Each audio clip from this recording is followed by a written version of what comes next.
You know that thing where you get an amazing pair of shoes at a really great price and want to tell everyone about it? Yeah, so do we. Here at Designer Shoe Warehouse, we'll give you something to brag about, like the latest styles from brands you love, or the trends everyone's obsessing over, or shoes that make you feel like, well, you. So go ahead, show off a little. Find shoes that get you at prices that get your budget. Head to your DSW store or dsw.com today. DSW, let us surprise you. Who thought it was a good idea to put a chocolate fountain at a Mother's Day brunch with every toddler around? What fresh hell? Laughing in the face of motherhood. Mother's Day kind of just shines a white hot spotlight on all the problems. With Margaret Abels and Amy Wilson. Is it your mother-in-law's day, or is it your day, or is it kind of everybody's day at once? A podcast that solves today's parenting dilemmas so you don't have to. But my birthday, I want the town to shut down. I want a full ticker tape parade. Hello, everyone, and welcome to What Fresh Hell? Laughing in the face of Mother's Day. See what I did there, Amy? This is Margaret.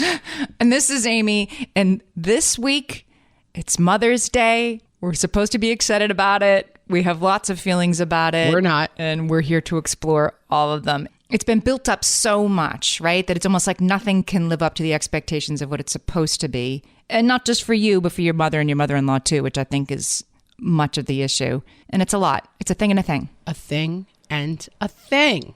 But let's start with mailbag, Amy, because we have such a friendly one. Oh, yes. Wait a minute. Time for mailbag. Wait. Check the mailbag. So this mailbag is from Dana. We've been hearing from Dana a lot recently, and it's because she reaches out to us and tells us stuff. So you can always do this.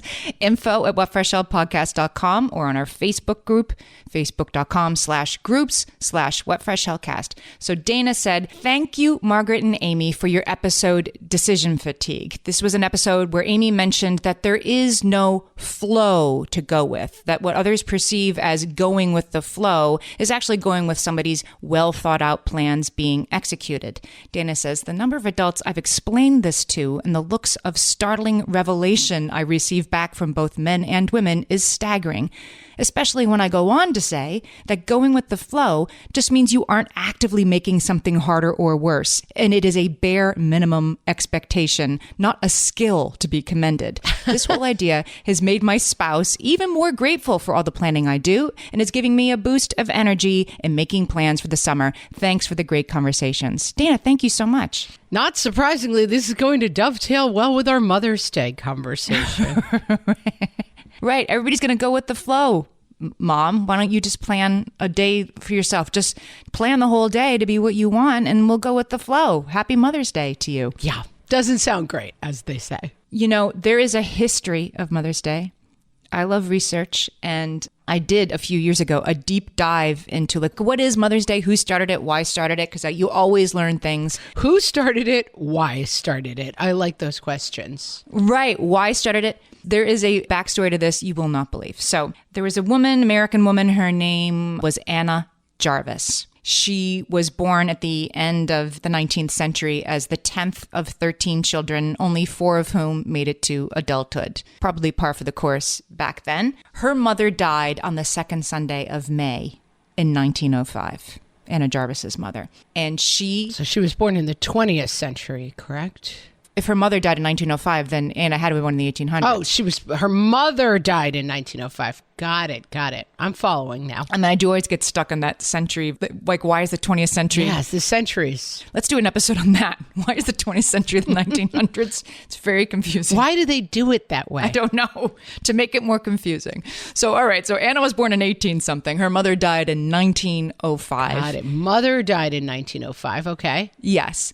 On the second Sunday of May. And Anna Jarvis, God bless her soul, was like, I'm going to make a national holiday to remember mothers in honor of my mother's death. So this little lady, Anna Jarvis, started sending letters to politicians and ministers and all kinds of newspapers and all kinds of people across the country. Let's make a holiday to remember mothers on the second Sunday of May. She got so into it, she rented the house next door to her so she could house all her correspondence, all the letters she was sending and getting back in a separate location. I mean, she was intense, Anna Jarvis. So she rented the house next door. She did it. So President Woodrow Wilson in 1914 wrote a declaration decreeing the second day of every May a legal holiday called Mother's Day. So that's how it started. Let me tell you, I don't know if I'm interested, but I think this is going to really help me out on Jeopardy someday. So I'm very grateful to you, Amy. Woodrow Wilson started Mother's Day. Yeah. Anna Jarvis. So, and by the way, here's the other questions I had is it Mother apostrophe S Day or is it Mother's apostrophe Day? Because it's like it's a day for all mothers, so it should be Mother's apostrophe S. Mother's apostrophe. But then some cards have that and some cards have singular mother apostrophe, and I didn't know which one was correct. Anna Jarvis had thoughts on this. It was singular. But Anna Jarvis did. Singular. She wrote in 1908, before it was even a holiday, she's like, and by the way, when this becomes a national holiday for my mother, it's going to be singular. It will always be, you honor your own mother. And it was very clear on this. You didn't honor all mothers. It was your own mother, so this needed to be singular. And they were like, okay. And they put that in the decree. So that was Anna's intention. This is going to come up again in our conversation. Who are we celebrating on Mother's Day? Exactly. Your wife or your mother? You're going to bring receipts for this. Founder of Mother's Day, the foundress, Anna Jarvis. We've got beef with you already. So the holiday very quickly became an over-commercialized, godablosm, as my own mother-in-law would say, and a Jarvis. Not a godablosm. That's what my mother-in-law would call just something that became a mess. She calls it a godablosm. I think it's a made-up word, but that's what she would say. And it's one of those. Oh, I love it. I like her school-means. I like all of her expressions. Right. It's a godablosm. A thing and a thing. It's her way. It's her thing and a thing. And I think it's more appropriate in this case. So almost immediately, people started taking liberties with this holiday and over commercializing it. And Anna Jarvis was not having it. So she quickly noticed like florists in May all of a sudden started charging twice as much for carnations. And so she next tried to organize a national boycott of florists because she was so mad that they did this. Anna Jarvis, I feel she needed a hobby. God bless her. She had Mother's Day was her lifelong hobby. I guess she did have a hobby. It was creating Mother's Day and then defending it. The American War mothers, whoever they were, it was right after World War I. So they marched with a banner that said Happy Mother's Day with an apostrophe afterwards. And she stormed their convention and interrupted speakers to say they had to fix it. And when the first person added happy, I'm not sure who it was, but it was supposed to be just Mother's Day. It wasn't happy. It was remembering your mother who, in Jarvis's case, had died. There's nothing happy about it. And when the cards started to come out that said Happy Mother's Day, she sued them to have the word happy removed, unsuccessfully, as it turned out. Unsuccessfully. Anna Jarvis. I want a 9-episode deep dive podcast on her. She sounds fascinating. I know. Like, what would she like to have around? I'm going to say she was not a ton of laughs, just based on what you've told me so far. Yes, just so far. So you're right. She didn't no teddy bears, no chocolate, no happy, none of this stuff. So she set Mother's Day in motion and then spent the rest of her life trying to undo it. By 1943, which was shortly before she died, she resorted to going door to door, getting signatures on a petition that Mother's Day should be rescinded as a national holiday, shouldn't exist anymore, because she was so horrified of what it had wrought. Yeah, she died bitter and unsuccessful. She did not get there. It's like a villain's origin story. My God, amazing stuff. And she's got some very solid points. We're Team Anna Jarvis, basically. Yeah, if you have mixed feelings about Mother's Day being sometimes more trouble than it's worth, or sometimes, I feel like my main issue with Mother's Day is that it becomes quickly we will make you breakfast in bed for one day, which is equal payment for 364 days for nobody doing anything. We'll take advantage of you for 364 days, and then you have to stay in bed one day while we bring you a raw bagel, and that's, Happy Mother's Day. And that's even. We're good. Yes, there is an amazing poem that I will post a link to. It's called The Lanyard. It's about the little woven plastic piece of nonsense that you make at camp. It's like a friendship bracelet, but it's plastic, right? And so he gifts his mom this lanyard. And he says, it's like, you gave me life. Here is your lanyard. The whole poem is giving her this lanyard. And then I'm just going to read you the last stanza. It picks up from this concept. Here is a breathing body and a beating heart, strong legs, bones, and teeth, and 2 clear eyes to read the world, she whispered. And here, I said, is the lanyard I made you at camp. And here I wish to say to her now, is a smaller gift, not worth the truth, that you can never repay your mother, but the rueful admission that when she took the 2-tone lanyard from my hand, I was as sure as a boy could be that this useless, worthless thing I wove out of boredom would be enough to make us even. And that's Mother's Day for you, too. God, that makes me tear up, that poem. It is. It's such a beautiful poem. You have to read it. And because it captures both sides of it, because it's not just a goof, it's not just like a joke about it, but there is also, before we move into the nightmare that is Mother's Day, there is something beautiful about the crazy little handwritten card that's like, I love you. And it's like, you have given me life and I have given you a macaroni necklace. And that is the exchange that we have at this time in our life. And there is something kind of beautiful about it. Yes, but it's the part, I guess, that I do get stuck on. And then the walking away, we're good, right? So we're even. And now I can tell you what an idiot you are, the rest of the year. And, but I did tell you to sit down while I loaded the dishwasher one day. So that's it's fair payment for a year of work. And nothing could be. Yeah. And I think what the problem with Mother's Day is that it puts a white hot spotlight on some fundamental inequity problems in the way that you're talking about, which is I have sacrificed everything for these people who are now here's a kind of haphazard breakfast in bed. And everybody's trying, but maybe it ends up kind of not amazing. Or everybody's not trying and the day goes by, without really even the breakfast in bed thing. I mean, I had a Mother's Day when my kids were very young, and 4 and 2, and they didn't really acknowledge Mother's Day. And I had to explain it to my husband at the end of the day, how disappointed I was. But he's like, well, they're little, they don't understand. I'm like, that's right. So you whisper upstairs and you practice, right? But there's one person in the house who does understand. Right. And then you bring them downstairs and they say it. You have to teach them to say it. Now, he never forgot that again.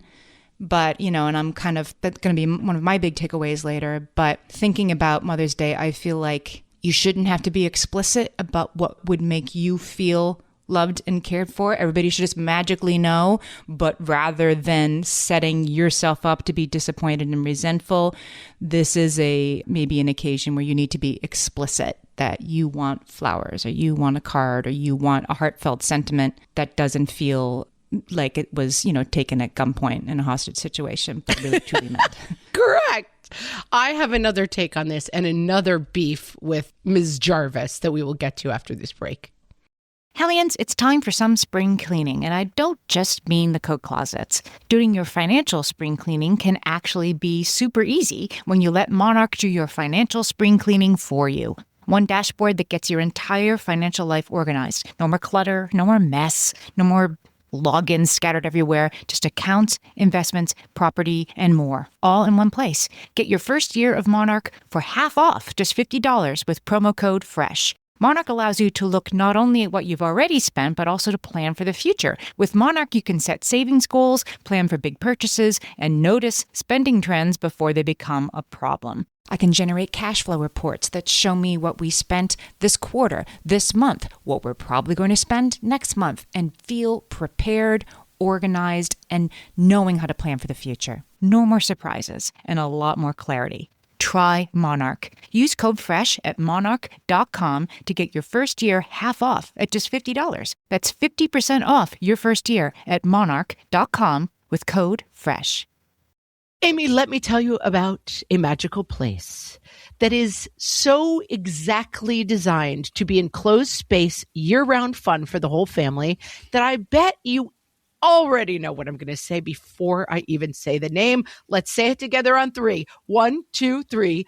Great Wolf Lodge. You got it, Amy. My kids loved Great Wolf Lodge when we went. You probably already know that it has a huge indoor water park with a wave pool, lazy river, a bunch of massive water slides. But then your pack can hit the other attractions because wait, there's more. Great Wolf Lodge has adventure-packed attractions like Magi Quest, a live-action game kids can play throughout the lodge, plus the Northern Lights Arcade. Spent some quality time there, so your kid who loves the lazy river and your kid who loves fantasy games will both have a great time. Great Wolf Lodge also offers great dining options and complimentary daily events like nightly dance parties, all under one roof. Unpack the car once and you're settled in to have fun. And with 22 lodges across the country, you're always a short drive away from adventure. We've both had such great times at Great Wolf Lodge, so bring your pack together at a lodge near you. Learn more at greatwolf.com and strengthen the pack. So Anna Jarvis was not thinking of us when she put Mother's Day in May. And then Father's Day is June, right? I feel like they both come at times where we're so busy. Like it's Sunday, you got the sports, it's graduations, there's a million things going on. You got confirmations and the first communions. All that stuff is happening in May, which is not Anna Jarvis's fault. Let's be clear. She didn't see this coming. But man, it's a horrible time of year to add a kind of a fraught holiday to. Yes, we could either move the ballet recitals and graduations or we could move Mother's Day. Maybe we should go door to door and get signatures. Let's rent another house for our correspondence. Let's buy another house for our correspondence. It should be like the second Tuesday of February. You know, nothing else is going on. We could all concentrate on it a little bit more. Right. You're right, because it lends this additional thing. Like it also has to be a nice day so that everybody can like put their Easter stuff back on or whatever. Put on your spring finest. Yeah. I tell you, whenever Father's Day is, I'm always like, are we doing that? I mean, I never want to do it. And I even feel that way about Mother's Day in terms of myself. Like, I don't want to do anything. I definitely don't want to go to brunch. I don't want to make a meal. I don't want to do a thing. And it does get complicated. I'm that until the day comes and then nothing happens, right? Like, I don't want to do anything. This year on Mother's Day, I'm going to be just with one of my kids. I have 2 kids away at college and and my spouse will be traveling. So it's just me and my youngest. And I said to her, like, oh, it's just you and me for Mother's Day this year. And she was like, let's go to brunch. Let's do this. I mean, she's the planner of the family. She is a mini me. And yeah, and I did say to her, like, nah, I don't care. I don't want to do that. Restaurant, it's a hassle. And then I'm like, what am I doing? You know, and then I'll be like, poor me when nobody acknowledges it in any way. When I told them, who cares? You can't have it both ways. Well, I do think it's important, and something you said before the break, which resonated with me.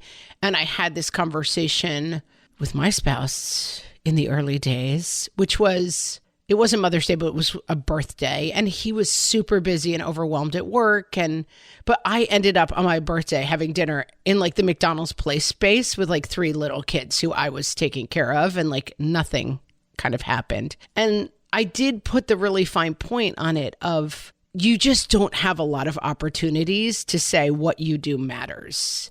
And this missed opportunity says what you do doesn't matter. And that's not what you're trying to say. You don't think that, but if you don't make an effort at all, that's what I hear. And so we can both acknowledge that we have, I believe on 0 level that my husband is like, I don't care at all that you were born. It's not true. There's no truth to that statement. But to kind of draw the line to, if that's what I perceive, it doesn't matter what you think. If that's the message that I receive, that's what matters in this situation. I've been thinking a lot about this year, like, okay, what will feel sufficiently meaningful to me? Because I'm saying, oh, I don't care that everybody will be away, but I must if I'm thinking about it, right? And so rather than, I hope they do something, I hope they remember, and it's occurring to me that if it's really that important to me, that rather than hope they don't let me down, to be more specific about this is what I want. This is what I need. This would make me feel appreciated. Because then you might get it. Rather than I'm preparing to be disappointed like I always am around this holiday that's taken on way too much importance. And it's kind of fake to begin with. Like, I'm definitely not a Valentine's Day person. My husband actually bought me a Valentine's Day card this year, but I didn't buy him one. It's actually not important to me. I've never been a Valentine's Day person. I don't know. I think I didn't date when I was like young. And so I don't know what the rationale is, but I don't care about Valentine's Day. And I really don't care about Valentine's Day. So my husband showed up with a card and I was like, eek. It's like, again, it's a Thursday. It's like, I just said we should make it a Tuesday. You did. Now Valentine's Day is a Thursday in February. I did. So maybe I'm catching myself, but I don't care about Valentine's Day. But I really don't. But Mother's Day, I care a little bit. And I think it is important to convey, but my birthday, I want the town to shut down. I want a full ticker tape parade. I really, really care about my birthday. Interesting. And so I think it is important to voice those things because people have very different family traditions around what this looks like. And so I remember, I think my sister-in-law at some point was kind of like, you all go all out for birthday. Like, you're a birthday family. And it never occurred to me oh yeah, that is really big. Birthdays are very big for our family. And I think a lot of people are like, oh, hey, happy birthday. But, I don't get you a card for your birthday, Amy. It's like, well, if you expected one from me, you would be hurt that I didn't. It's like you do have to kind of communicate around this stuff. Mm-hmm. Well, you're bumping up against something we haven't talked about yet, but it's one of the hardest parts about Mother's Day is this whole your mileage may vary when it comes to how much in your family, in your partner's family, is Mother's Day actually, Grandma's Day, your Mother's Day, your mother-in-law's day, right? Is it your mother-in-law's day or is it your day or is it kind of everybody's day at once? Yeah. And again, I think we are on our theme that Mother's Day kind of just shines a white hot spotlight on all the problems. And this isn't white hot spotlight. It does. This is a fundamental problem of motherhood, right? That you're taking someone else's role, that you're usurping your mother and your mother-in-law's kind of place, maybe more so your mother-in-law's place for some families. And that, yes, there's lots of conflict already built into the system around you have a child and that child, the identity is mother-child, and then that child's identity changes to spouse and parent, and you as mother kind of get left out in the cold. But then new wife is like, well, listen, it's my time to shine. And, I think there's a lot of built-in conflict there. I know. We had a poster come to our Facebook group, an anonymous poster, and she put up this dilemma, which a lot of people responded to, but I thought it was worth unpacking here. So she said, Mother's Day is still almost 3 weeks away when she posted this, and I'm over it. I would prefer not to spend a ton of money eating out. I, the poster, am tasked with finding a restaurant that I would enjoy, and so would my mother-in-law and my mom. They're all going out for a meal together. They both think my husband and I should pay for it because they are moms. Last year we went to a brunch and paid for everyone's food at $70 a plate. I knew it was that expensive and I therefore didn't get any drinks. My mother-in-law and mom got 3 or 4 drinks each. At which point, poster and her spouse said we couldn't actually afford to pay for the drinks. They'd have to pay for those, and they were upset. So this year, I'm not feeling it. She posted this, and people had thoughts. Yeah, I also have thoughts. Right. You go first. I mean, it's just like we've added something that creates nothing but problems. I mean, the whole vibe is tough. I think that it's just mismatched expectations for the whole day.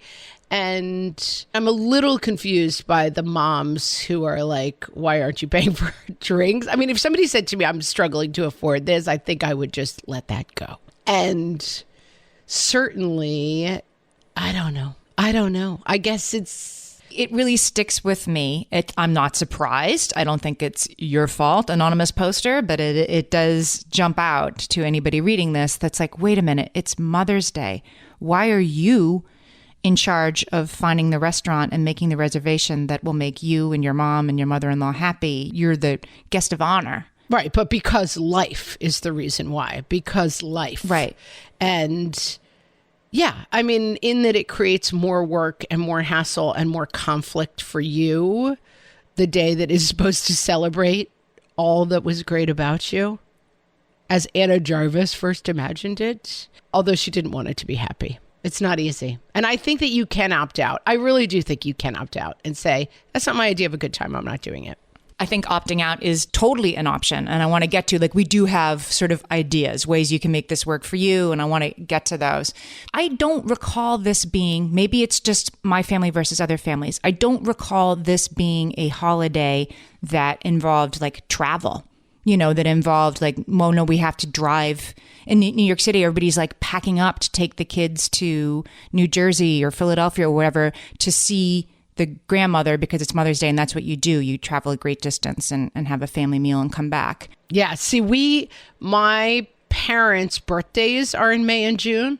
And so we never did Mother's Day and Father's Day growing up because it was their birthday. So it was just kind of like maybe a card or maybe but it wasn't like we weren't getting dressed up and going out to brunch to do any of this. I mean, we were abstainers growing up, and I'm good to continue to abstain. Going out to a restaurant with little kids, we all know how fraught that is. But I remember one Mother's Day, we did do this. We traveled to be together for Mother's Day. We went to one of these hotel, over expensive, $70 a person brunch kind of thing, had a chocolate fountain and lots of kids, little children in, dressy clothing were getting like covered in chocolate, like sticking their hands and like, everything in the chocolate fountain. And I thought, who thought it was a good idea to put a chocolate fountain at a Mother's Day brunch with every toddler around? And who's going to clean up, right? I'm looking at all these kids with chocolate on their little button downs thinking, spoiler alert, we know who's going to clean up, Amy. Who's spray and washing those shirts when we get home? And in what way is this celebrating? In what way is this relaxing or restful or renewing for the mother of those small children? It's not. And yet it's this like thing we all march along to because you're supposed to. Yeah. I mean, I think the idea of it is a great idea. And I do think that there's probably some part of the bell curve. I mean, the other issue that we haven't talked about with Mother's Day is that Mother's Day is obviously very complicated for people who have bad mothers, absent mothers, toxic mothers. Who aren't a mother and kind of thought they would be. Mm-hmm. Who aren't a mother and wanted to be. A million different reasons why Mother's Day is extremely difficult. And I think that you can't have anything that works for everyone. And so is there some like part of the bell curve where it's like, okay, it's a nice opportunity to pause and reflect on your mom for a day. I think there's probably some part of the bell curve for which that's true. Mm-hmm. That's what Anna Jarvis intended. It was a quiet, reflective. There's no balloons. There's no reading cards. You sit and you remember it was sort of implicit in hers, like your dead mother, right? You think about her. That's what it's for. There's nothing fun or happy about it. I don't think that's the fat part of the bell curve, Amy. No, I don't. She lost the script on that. I'm sorry. But no. But when did it become this like forced, joyful day of daffodils and dress up clothes that, marches down the street while you feel devastated inside because it doesn't match your specific life description? Right? Amy, we've got more to unpack about Mother's Day. We'll be back after this. My favorite skincare products actually feel more like self-care, like they're so nice to put on and they smell so good that I'm actually happy when I get to that part of my day. And I swear that is how I feel about Osea's anti-aging body balm. Amy, you are usually the lotions and potions queen on this podcast, but I have to say, hard agree. Osea's anti-aging body balm is a liquid silk body balm that combines the lasting hydration of a lotion with the firming power of a serum, leaving skin smoother and firmer. This body balm is clinically tested and designed to deliver visible results you can see and feel. So we've gotten to use this product for a couple of months now, and I swear I have really noticed firmer and smoother skin, like on the back of my hands. It's like getting a mini spa treatment from head to toe. Get a spring-worthy glow with clean, clinically tested skincare from Osea. And right now, we have a special discount just for our listeners. Get 10% off your first order site-wide with code FRESH at OseaMalibu.com. That's 10% off your first order with code FRESH at OSEAMalibu.com. Amy, when I'm having a good hair day, it usually makes my whole day better. And that's why on every day, I'm taking Nutrafol. Nutrafol is the #1 dermatologist-recommended hair growth supplement brand. And it's the #1 hair growth supplement brand personally used by dermatologists. Nutrafol's hair growth supplements are peer-reviewed, NSF certified for sport, and clinically tested. Nutrafol offers multiple formulas for men and women tailored to different life stages and lifestyle factors, so you get support that's actually right for you. Adding Nutrafol to your daily routine is easy.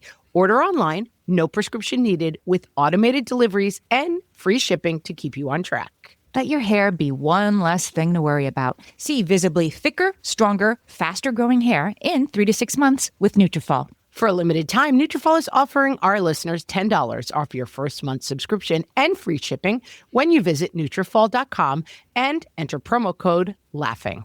That's Nutrafol.com, spelled Nutrafol.com, promo code LAUGHING.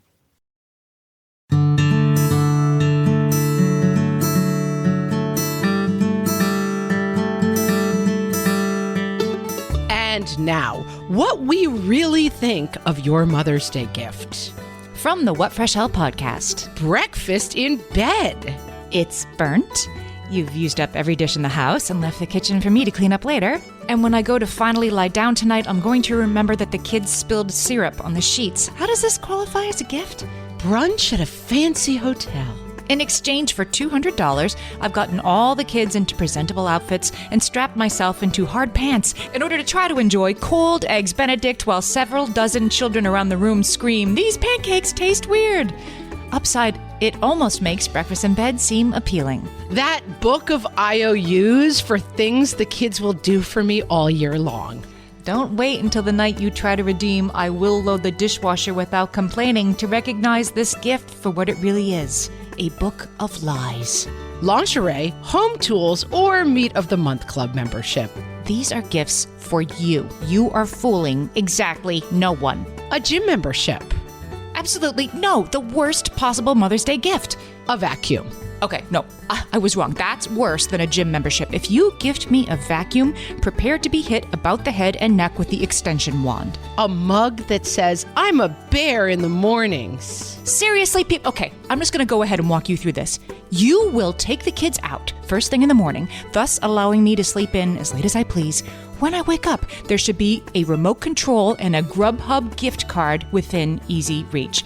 When you and the kids arrive home, let's say late afternoon, you may enter the bedroom to hand me some adorable cards and move in for some brief cuddles. Then it's off with you as I complete my 9-hour Love Island marathon. Don't worry about dinner for me. I'm having cheese in bed while you feed, bathe, and put the kids down for the night. And then I'll be heading off to sleep early, so please keep it down as you vacuum and do the dishes. This has been What We Really Think of Your Mother's Day Gifts. From the What Fresh Hell podcast.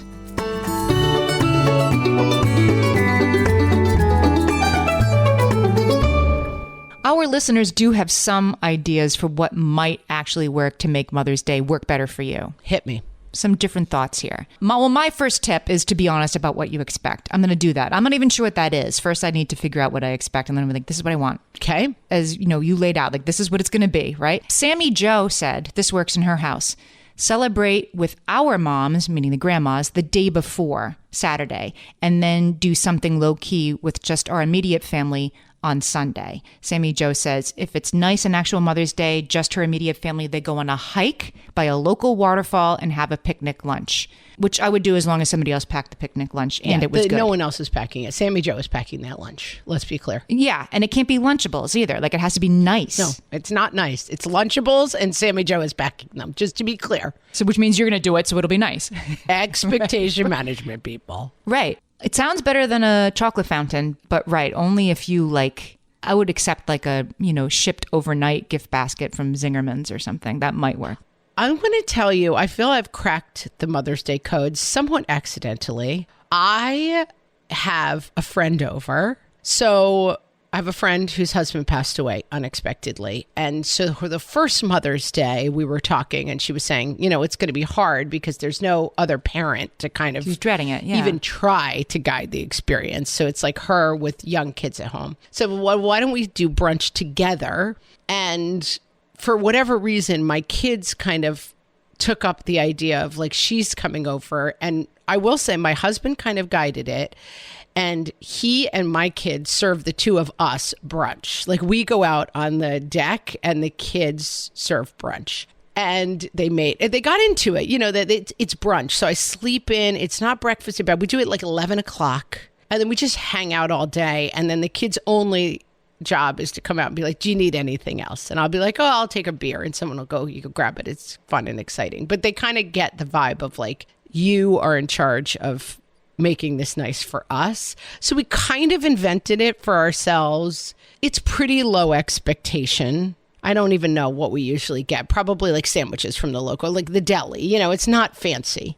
I like the idea of doing it with another family because it makes it fun. So Amy, not me, on the Facebook group also suggested making a brunch. But again, this is to the poster who's like, I don't really want to deal with figuring out a restaurant that my mother and mother-in-law will like that isn't expensive, and she doesn't even want to go. So Amy said, just make a brunch and serve it at your house, which I hear, I'm like, no thanks, that's more work. But Amy says Sam's Club, Costco, mini quiches, cinnamon rolls, fruit bowl, super easy. And then Jessica chimed in to say exactly what you said, like spouse and make it like a restaurant. The spouse and kids do the serving, the cleaning up. They'll get into it. Depends on how old your kids are. But yeah, they're in charge of it. But you're still, and again, maybe that's how it is. Like if I want my Mother's Day brunch to be nice and I don't want you to be handing me a peanut butter sandwich, then I'm going to tell you what I want, or I'm just going to order it. So it's what I want. Maybe I'm getting stuck on like, but it should be a surprise. Well, maybe not if it's what you want. I do think that is where the disconnect comes in, and that you can say the most important part of it for me, we've talked about this with gifts at the holidays, that like, I don't want to pick it out and I don't want it to stink. And both of those things are realistic. But then, like I know for my husband, I had to kind of walk back to the point of, that means during the year when I mention stuff, write them down in your phone. Like keep an eye on things I need and want, and you may have to start the process a little bit further back because you should decide what's important to you and what you want. And that should be reasonable. But I think where we get a little disconnected is I want people to know what I want. That part you can't really do. Gina says she purchases her own Mother's Day gift. And I was like, is that a thing? Can you do that? I kind of like that idea. And we do no gifts at Mother's Day. I don't really want a gift necessarily, but I do want, and I have said, again, a conversation I had during my marriage, I don't want anything you've purchased in the last 2 hours. And I'll know. I could definitely. No pajamagram. No pajamagram. Right. Mm-hmm. Nothing. When I know you woke up at literally, I've had the thing of my husband running in like sweaty and out of breath at 9 a.m. with clearly a bunch of crap that he just bought at the gas station. With the nicest thing at the gas station. Yep. And I'm like, I do not want this. I genuinely don't want this. It's almost worse than nothing. Or the fake. One time I got, for Mother's Day, I forgot about this. I got the Ersatz fake Native American jewelry from the airport gift store, like the one that has teddy bears and candy bars, and then this turquoise jewelry that's not actually turquoise or jewelry, probably. And I know where this came from. It came from LaGuardia Terminal C at 9:45 p.m. last night. Yeah. And I definitely, we used to live in LA, and I can picture. And literally the car, I could picture my husband I could picture the pen that was in the, console of the car that he found. Right, that's almost out of ink. Yeah. It's almost out of ink, that it's like, you are the best. You do so much for our family. Scrawled on the card from the gas station. And Yeah, it's a I see it from both sides because honestly, then Father's Day comes around and I'm like, oh, Lord, I gotta go get the cards. I don't want to do it either. I am totally team Mother's Day is important and Father's Day doesn't matter because Mother's Day is important and Father's Day isn't. That makes no sense. But yeah, no, I'm like, oh, you get a card, fine. But like Mother's Day needs to be pomp and circumstance. Yeah. Because that's how the world makes it. Father's Day is he goes going golfs or something, takes a nap. I get it. I see it. But I think that, yeah, you have to make it clear how important it is to you. And you're not allowed to lie. You're not allowed to be like, it's not important at all, and then be disappointed when nothing happens, unfortunately. I'm speaking to a certain co-host of mine on this podcast. Yes, exactly. You have to say, like, it's medium important to me, and I want you to make some effort, whatever it happens to be. And that could look like this, right? Yeah, right. It could look like this. Or it's a really hard day for me because my relationship with my mom is complicated. You have to verbalize what's going on with you. And so what I really want is peace and quiet, or I really want you to plan something fun.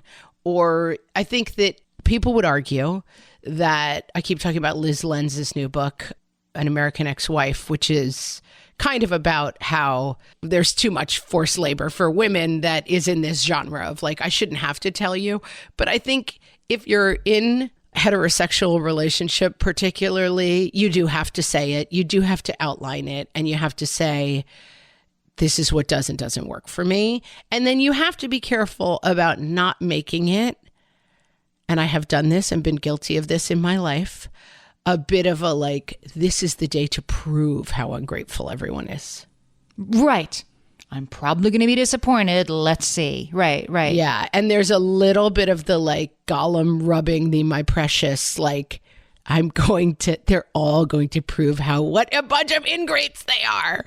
And if that really scratches an itch for you, you can do it. But if you actually want to have a nice Mother's Day, I think giving clear expectations about what you would like it to look like early enough in advance that it is viable is a good idea. And, those expectations, Gina says she purchased her own gift and then they grill out on the back deck. Somebody else said that she wants to be alone all day. I tried that one year. It didn't go that well. Like, I'm like, I actually want to be celebrated. Yeah, I always think that's what I want. And then I don't really like it. I agree. Then you don't really. Or you want it for 90 minutes, but... Yeah, it feels like everyone's having fun but you. Right. Like the sun is out and the kids are at the park and you're like, must have fun alone. It's not exactly what I wanted the year that I thought I wanted it. So, you try something else. But I do want to get to Megan because if we were going to have if you do want to have something we're signing and taking door to door, a petition. I couldn't think of the word petition for a minute. Megan says... I feel like someone needs to put out a Mother's Day PSA and explain there's major Mother's Day, which is reserved for mothers who are in the journey of active parenting right now. This is Megan. And then there's minor Mother's Day, which is moms of grown children. I agree.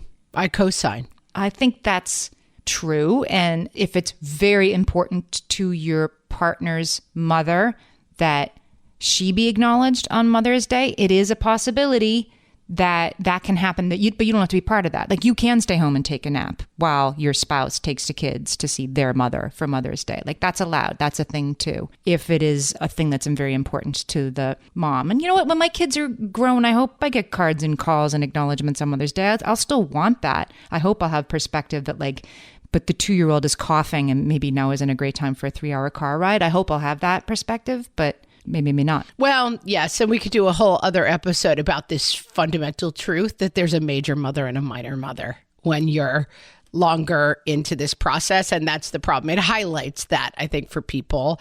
And I also do think that this is something that is not totally your job, although I will be reminding my husband to get his mom a Mother's Day card. Like, I know that will happen, but it is take on what you want to take on and be clear about what your expectations are, and then expect people to live up to those expectations. Yeah. I mean, that seems like the shortest route to having a Mother's Day that you're going to be satisfied and feel loved and appreciated by.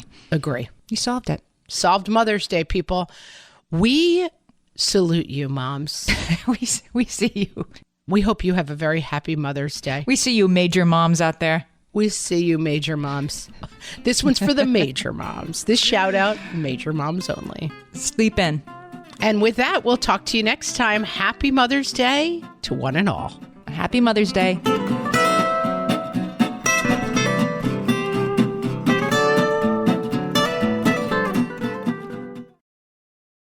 Stitch Fix. Shopping is hard. Let's talk about it. I don't have time to shop for clothes.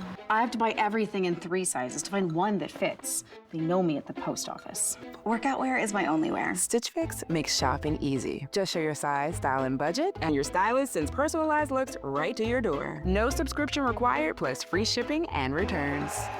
Oh, wow. That was easy. Stitch Fix. Online personal styling for everyone. Take your style quiz today at stitchfix.com.